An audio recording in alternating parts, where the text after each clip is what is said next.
Alright, this video is going to be for my YouTube friends. This is a really bad situation. Last week, Thursday, I took my car to good old America's Tire, which in California is America's Tire. In other states, it's called Discount Tire. Okay? This is the first time I've ever seen it, but they have an alignment rack. I did not come here for that reason. I came here to replace a tire that was supposed to have a patch or whatever. They ended up fixing that tire. It was covered under the certificates that I have. Second tire, I come over here to pick up my car, literally in this parking lot. They dropped off my car right in this parking lot. I go over there. I see on the other tire, my front tire, is another screw, right? And then I tell them, hey, I caught this before I left. They said, okay. Take it inside the store. We go inside and they said, we're going to fix your tire. Just go wait in the waiting room. I go over there, wait. They said, oh, sorry. This one's not covered on the certificate. It's kind of worn out, and you're going to have to pay full price for the tire. I said, it's fine, whatever, $100. I wasn't too happy about that because they replaced one side, literally the exact same condition as the other side, but now they're telling me I have to pay full price. Kid Victor was talking to over here. He said that information to me, and he was also telling me that I've replaced a few other tires on their dime, which makes no sense because that's why you pay for those certs, right? You pay the extra fee for that, for those certificates. Anyways, whatever. I paid for another tire. I got 2 brand new front tires. The guy goes, well, we recommend that you do an alignment.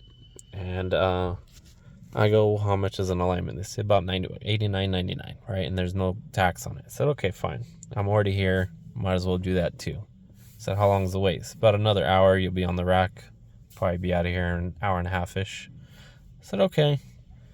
Sitting in the waiting room. I see the cars go through. They said, you got 2 other vehicles in front of you. I said, okay. 2 other cars go in. Finally see mine going on the rack, just like this car. Just like this car is going in. And normally these cars are in and out of here within 20 to 30 minutes. Mine was on here for an hour. And I see my car going up and down, brake lights turning on and off, and I'm just kind of getting irritated. I'm like, I should be home. Like 3 hours already waiting here. 1 hour for each tire, and about another hour to wait. It's actually taking quite a bit of time. So I say, hey, is there something going on? What's wrong? They said, your inner tie rod was about to come off. Whoever worked on this didn't do it right. I said, okay, well, I'm glad I caught it now because that would have been really bad. They fix it. Spend another 20 minutes after I talked to them, and they said, okay, here's your keys. Have a nice day. You're ready to go. I said, okay, great. Everything is good. They said, yep. I leave. I get about halfway to my house. Car comes to a stop. I got off the freeway. I'm taking the back roads to get onto another freeway. I'm coming to a stop sign, and literally from that stop sign, I don't know if you can see that stop sign. Right there to where I'm at now, which is about 600 feet or so. I don't know. I'm guessing. I get about that far to the stop sign. My car comes to I hear the front tire screech. I don't know if it's the front tire. I hear a tire screech, and I'm just thinking, how could this possibly be the same exact tire they were having an issue with? I get out, and then my steering wheel's facing this way. That tire is facing completely this way. And I look over, and I see that tire straight. So my left tire is not following my right tire and my steering wheel. I said, okay. I'm in a dark area. It's late. I'm by myself. I could hear cars whizzing by in the distance. I get out to look at the tire, and I see something dangling down, turn on a light, and I see my tie rod hanging off the ball joint on this side, and not attached to the rack and pinion, which is over in the middle behind the steering wheel. And I look at it, and this is what I see. This is my inner tie rod. That much of it is stripped. You can see the threads on here. This is the original inner tie rod. I just replaced the entire front end suspension, tie rod, inner, outer, control arms, shocks, all that work, right? And I made sure I did it right. I don't know how this came apart. Maybe I messed up something, but they said they caught the problem before it became a problem. I said, okay. Send me on my way home. And that is exactly what broke, right? That fell off the car. It's dangling down. It's not doing anything. It's not connected to the steering wheel. Now it is the problem, right? I know I didn't strip the threads because there was no way stripped threads would come apart like that. The other thing to this is there is a locking washer that ties this into the rack and pinion. Somehow that came apart, spun off. I don't know. I really don't know. I don't know. I wasn't there. They fixed it for me. You send me home. You tell me my car's fixed. This should not be hanging down. That pisses me off, okay? This turned into a tow home. It's Friday morning.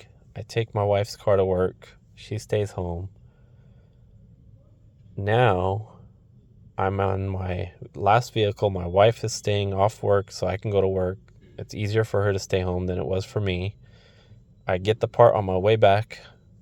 Saturday morning, I work on this car. I tear it all apart. I replace it. I find that not only was this stripped, the rack and pinion was also stripped, telling me that they stripped it, right? And they sent me home like that. Because there's no way that if this was tight all the way down, that thread would have been not stripped, right? That would have been all of them stripped. So they sent me home with a half-assed car, and that pisses me off. That really pisses me off that you would tell me that. Okay, that's not even the worst part of it. I come back today, it's Monday, I fix my car, bring it over here, I need a realignment, right? And I do not trust this company at all anymore, especially with this alignment rack, because this is something new they don't do. They just got this machine 10 months ago. They were even telling me, oh, they have to go through training and all that. I get it. All people who work in, these guys all have to be certified to do what they're all doing, right? They all have to go to school, take classes, whatever it is. Don't tell me that my car is fixed and then send me home.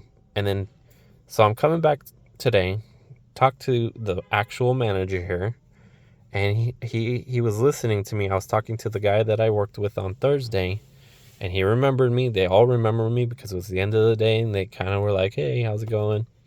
I said, hey, I almost died, right? I came home on a tow truck. I got the car fixed. The car's here. I need to get this car aligned, and I also need to know what I can do to get reimbursed for my time, labor, and all that, etc. I said, okay, give us a receipt. I said, well, I have a receipt for the part. This is a $35 part. I have a receipt for this, and then I had to spend $100 to rent a tool to fix the threads. I had to spend time going back and forth for my gas, my time, my day off work, etc. They said, oh, all we can do is get you a reimbursed. This is guy that talked to me right here, this guy walking up with a trash bag. Told me, we can only reimburse you for the receipt that you have. And we can't reimburse you for the tool rental. I said, well, I had to cough up money to rent the tool to fix the problem that you guys made. I would have been going through any of this if it was done right. And he goes like, and then I don't know if it was around this time, but the manager was standing right next to him, and he overheard everything. His name was Jose.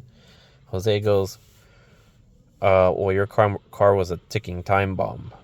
And I go, well, my car was fixed by you guys, and you told me my car was good, so how are you telling me my car is a bomb and send me home like that? And he was telling me some other stuff. I don't really remember hearing that. I just kind of blurted it out because I was pissed.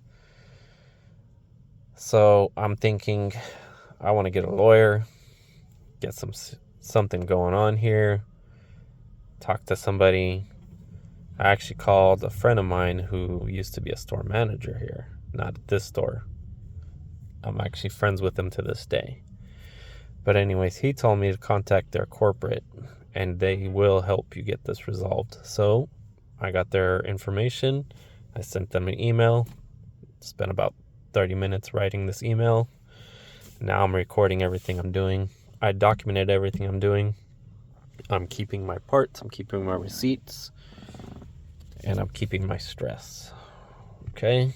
So there'll probably be more to this video as I go. I'm just going to upload this video and keep you guys updated. This just pisses me off that this is how companies treat their customers and they keep making money. This is not right. Even my friend who worked at this company, he goes, dude, I'm so pissed. He was pissed. I got him angry. He goes, I don't know how this company has all this money and they just treat their customers like this. And we're both laughing and pissed off at the same time. But anyways, at least I got to talk to my friend. Shout out to him for helping me out. And I actually contacted two of my friends. One set the lawyer up. The other one told me to contact the regional. So I'm going to contact regional first. If they don't help me, I'm just going to keep working up that ladder and find somebody who is going to do it. But this is going to be a big video on YouTube for mine, so it'll be documented. All right, I got a lot more details. I'm just going to keep it a little bit shorter. It's a 12-minute video already. I appreciate you guys sticking around and listening to my annoyingness, and hopefully I didn't bring up your blood level, your stress levels. Okay, your blood pressure. That's what it is. That's what I was trying to say. All right, to be continued.